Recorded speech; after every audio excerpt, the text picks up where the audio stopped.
So in this lecture we will discuss propeller engines. The last time we looked at different engine types, and we focused already on air-breathing engines. But when you have the energy generated by the engine on a shaft, you have a certain shaft power, then you need something to convert this into propulsive energy. And the task of the propeller is exactly that, to convert the power, the shaft power, into energy which becomes available for the propulsion, the available propulsive energy. So to convert shaft energy into propulsive energy, that's where the propeller comes in. And the propeller is basically a little wing. And there are different ways in which you do that. The propeller rotates, and of course this is in a way a waste of energy. This is a way to create extra airflow over the propeller elements, but in a part of the energy which goes into the increase of speed of the air is wasted because we're not interested in creating rotating air. So that's why the counter-rotating propeller is much more efficient, as it uses this rotation energy of the first propeller as extra energy in the second propeller, which is rotating in the other direction, or could even be standing still in a way to use this energy which normally is wasted. From the propeller blade point of view, the difference is of course the same. So let's have a look at this propeller blade. There are different ways in which you can increase the efficiency of this propeller blade. For instance, you can make sure that the air stays in the sort of tube around the propeller by using a ducted fan. This is not done a lot. There is not that much to gain from it. A principle which generates a lot of extra efficiency is to change the pitch angle of the propeller blade. Because if you have a fixed pitch, like here, the original older propeller types, then of course it only is working for one specific combination of rotation and airspeed. And if this varies, and they both do vary, if you want to always create an optimal flow, you can use a variable pitch. Well, how this works exactly is better viewed if we look at one element of the propeller first. Let's look at this propeller, and we see here one element at a certain distance from the center. This distance is called the radius, r. And there is, next to the airspeed, of course, the propeller creates a rotational speed. And the absolute speed due to rotation is the angular speed, omega, times the radius. And omega needs to be expressed in radians per second for this formula to work. And then we get the absolute speed of the propeller, and also the speed of the air around the propeller due to the rotation. If there's no forward speed, this is the speed that this blade element experiences. And because the propeller is basically a little wing, it creates a lift perpendicular to the surface of the propeller and drag, which is pointing backwards from the element. And this lift of this little wing is what we call the thrust, because it points in a direction that we want our force, and that's called the thrust. And of course the drag is, from the point of view of the propeller, it's the side force, and it's something that is basically the cost that we have to pay to generate the thrust, to generate the lift. So in this diagram, the thrust is pointed towards us, and the side force is pointing backwards from the point of view from this blade element. Well, of course, this radius varies for different blade elements. And this also means that we might have to change our angle of attack slightly of each element. The speed due to rotation is linearly dependent of the radius of the blade element. And if we look at a point close to the center, then the rotation speed isn't very high.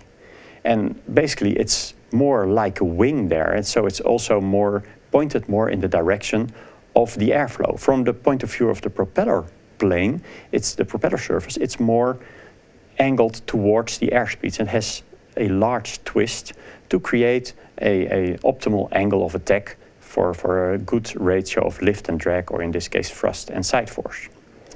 If we look further down the blade, further away from the center, then of course the rotation, the absolute speed due to the rotation, increases with the radius. And this also means that the blade element needs to be pointed more towards the plane in which the propeller rotates. and that means it has a smaller twist compared to the propeller plane in which we look. So you see that depending on the radius, there is a different twist required, and that's why a propeller blade has a variable twist.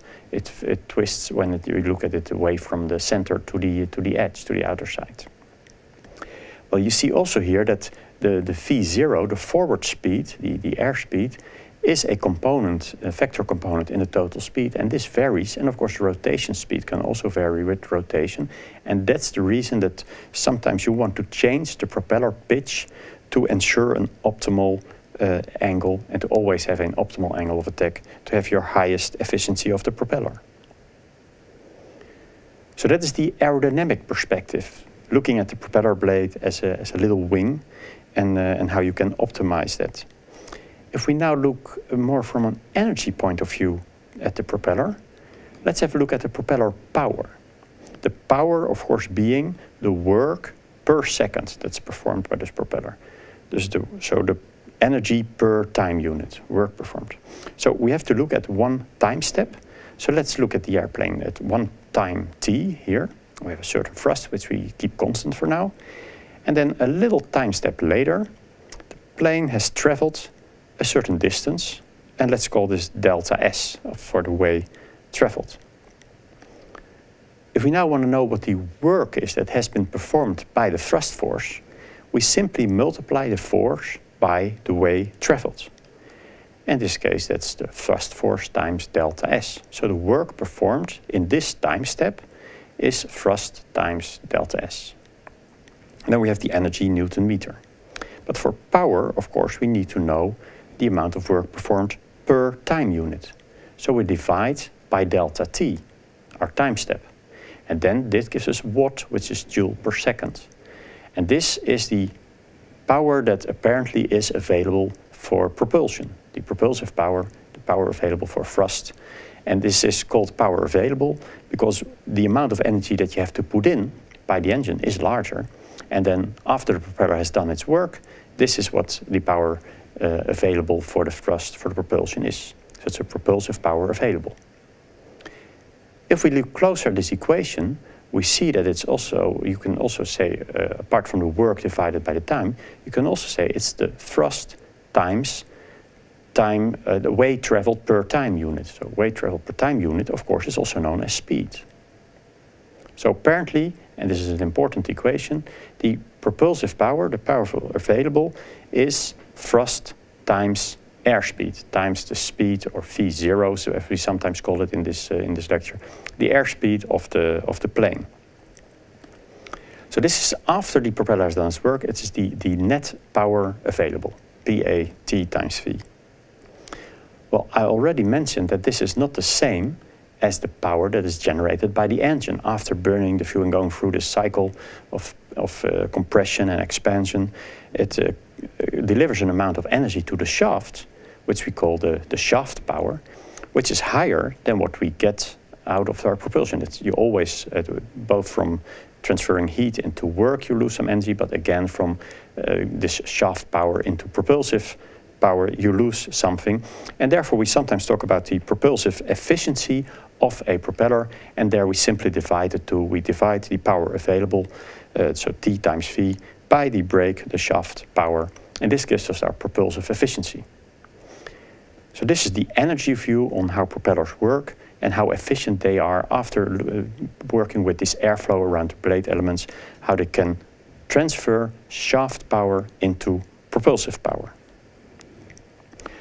But jet engines are in a way similar, but they're also different. So in the next video clip, we'll have a look at how jet engines differ from the basic principles and how they use the basic principles, as we have explained them in the past few video clips.